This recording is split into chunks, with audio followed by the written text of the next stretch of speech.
અમેરિકામાં જે લોકો ભણવા માટે જતા હોય છે ને એ લોકો માત્ર ને માત્ર ભણવા માટે જતા હોય છે એ વાત સાચી નથી. એની સાથે સાથે એમને કમાવું પણ હોય છે. એટલા માટે પણ ઘણા બધા ભારતીયો અને ખાસ કરીને ગુજરાતીઓ ત્યાં ભણવા માટે જતા હોય છે. પરંતુ અત્યારની જે સરકાર એટલે કે જે ટ્રમ્પ સરકાર આવી છે એને જ કારણે હવે ત્યાં જેટલા પણ ભારતીયો ભણી રહ્યા છે ને એમને પાર્ટ ટાઈમ જોબ મળવી મુશ્કેલ બની ગઈ છે. પરંતુ હવે આ જ સમય છે કે જ્યાં આપણે સમજવાનું છે કે હવે શું કરવાનું છે. તો આજના આ વિડીયોમાં આપણે ખાસ જાણીશું કે હવે આગળના સમયમાં જો તમે તમારા બાળકોને અમેરિકા ભણવા માટે મોકલો છો તો હવે કયો વિકલ્પ બચી રહ્યો છે. એની સાથે સાથે અમેરિકા સિવાય કેવી કન્ટ્રી છે કે જ્યાં તમે તમારા બાળકોને ભણાવવા માટે મોકલી શકો છો કે જેથી આગળ તેમનું ભવિષ્ય સુધરી શકે. Hello, ladies and gentlemen. This is your captain speaking. We'll be landing in the airport in just a few minutes. નમસ્કાર, VTVGujarati.com પર તમે જોઈ રહ્યા છો wait with S and my name is Karan Chadotara. મહત્વની વાત તો એ છે કે જ્યારથી ને એઆઈનો જમાનો આવ્યો છે ને એઆઈથી જ્યારથી ને વિઝા સ્ક્રીનિંગ કરવાનું શરૂ કર્યું છે ને અમેરિકાએ, ત્યારથી ને જે વિદેશી વિદ્યાર્થીઓ છે એ લોકોને ઇન્ટર્નશિપ અને જોબ મેળવવી થોડી મુશ્કેલ બની ગઈ છે. એટલા માટે થઈને નિષ્ણાંતો સલાહ આપે છે કે અમેરિકાને બદલે તમે બીજા કોઈ દેશ ઉપર ફોકસ કરો.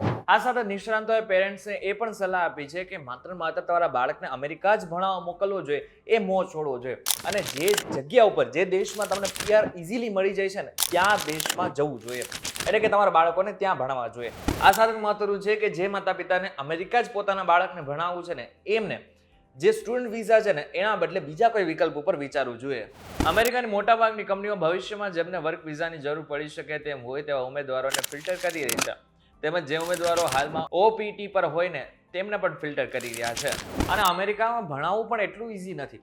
કારણ કે અત્યારે અમેરિકામાં જો તમારા બાળકોને અંડર ગ્રેજ્યુએટ માટે ભણાવો છે ને તો એવું માનવામાં પણ આવી રહ્યું છે કે ત્યાં લગભગ $3 લાખ નો ખર્ચો તમારે કરવો પડે છે.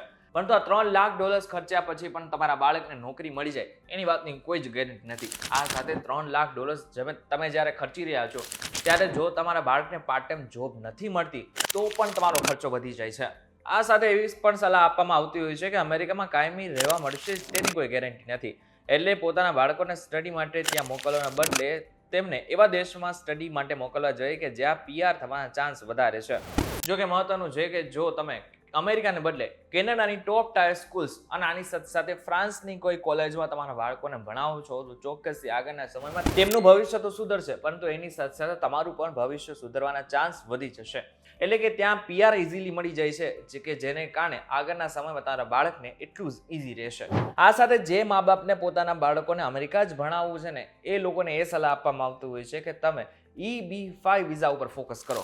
તો એમાં રેગ્યુલેશન અંતર્ગત NRIs હવે $4 લાખ ની ક્રેડિટ મેળવી શકે છે. ત્યારે EB-5 વિઝા માટે હવે પહેલા કરતા અડધી રકમની જ જરૂર પડશે.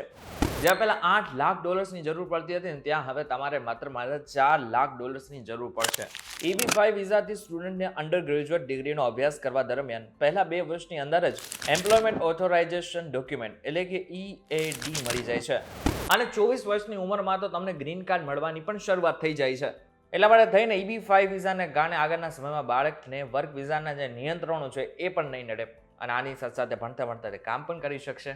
અને જો બાળક વધારે પડતું ટેલેન્ટેડ હોય તો ત્યાં બિઝનેસ પણ કરી શકે છે. ઇન શોર્ટ જો જોવા જઈએ તો હવે જ્યારે અમેરિકામાં સ્ટુડન્ટ વિઝા ઉપર લોકોને ભણવાનું મુશ્કેલ બની રહ્યો છે, આની સાથે સાથે કામ કરવાનું મુશ્કેલ બની રહ્યું છે, ત્યારે EB-5 વિઝા એક સારો વિકલ્પ માનવામાં આવી રહ્યો છે. ત્યારે આ બાબતને તમે શું વિચારો છો અમને જરા કોમેન્ટ કરીને ચોક્કસ કહેજો. વિડીયો થકી જો તમને કોઈ ઇન્ફોર્મેશન મળી હોય તો વિડીયોને લાઈક અને શેર જરૂરથી કરજો. તથા આવા જ ઇન્ફોર્મેટિવ વિડીયોઝ માટે VTVGujarati.com ને એકવાર જોતા રહેજો.